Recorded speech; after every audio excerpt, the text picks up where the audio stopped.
is here. He's going to get us all helped out. Happy Hanukkah. Well, thank you. Merry Christmas. And happy thank holidays. You. Thank you. How was your Hanukkah? It was really good. Yeah. Yeah? Yeah, got a lot of great gifts. We had a great time. Did you? A lot of fun. Yeah. Yeah, great, great. Yeah, glad to hear that. Yes. Okay, so switching gears, you're talking about sports injuries. Very common. Talking about sports injuries. What kind of sports injuries do you see most in your office? Well, you would think it would be the typical football injuries or wrestling injuries, but more often we see just the typical person going to the gym and working out and having a type of injury, or Really? just the morning jog, they get an injury. And the reason is, a lot of times after you've been doing it for a while, whether it's going to the gym or jogging, you start to become less cautious because you get so used to doing the same activity over and over, and you stop doing the things that are so necessary to prevent those injuries, like stretching and warming up. And before you know it, you might get a little injury, and I'm sure you've heard of just work through the pain, especially if you're doing it very often. And what'll happen is you're going to have a small injury, and in the long run it can turn into a big problem. So yeah, just typical working out, going to the gym, So running. it's not like that. It's not like the you know, the soccer players or the football players. It's just people that are just going out for the jog or working out in the gym. Well, those are the most common, of course, just soccer players, and especially women. Soccer injuries, they can get vicious on the field. But you know, of course, I don't know what you're talking about. Of course not. Yeah. They didn't call me the slammer for nothing. Right. Yeah. Oh, and I still have the shoulder injury to prove it. No, I really do. This shoulder is still injured from years of playing soccer. For whatever reason, I still, like, even when I try and swim now, it just pops every time. I should probably have that seen. Yeah, we see that pretty often. Do you?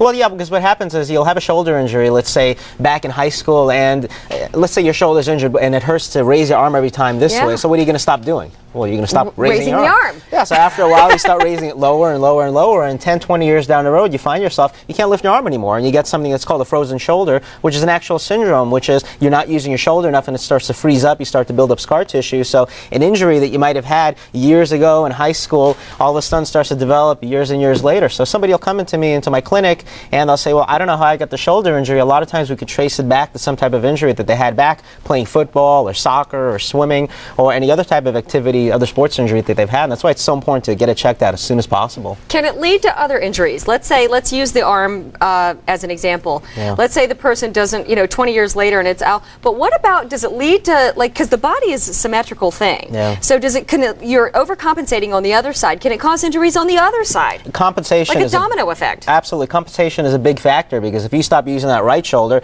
well, you're going to have to start to use the other side. So when compensation. Yeah, so you'll find that a lot of times a posture will change. If your neck hurts to bend in this direction, all of a sudden you'll walk the entire day in the other direction, and you start to develop all these other injuries. So in essence, the body does start to fall apart because it's trying to make up for all those injuries that you've had. So it will compensate, and you will start to notice other injuries like sciatica, neck pain, arm pain. Ooh.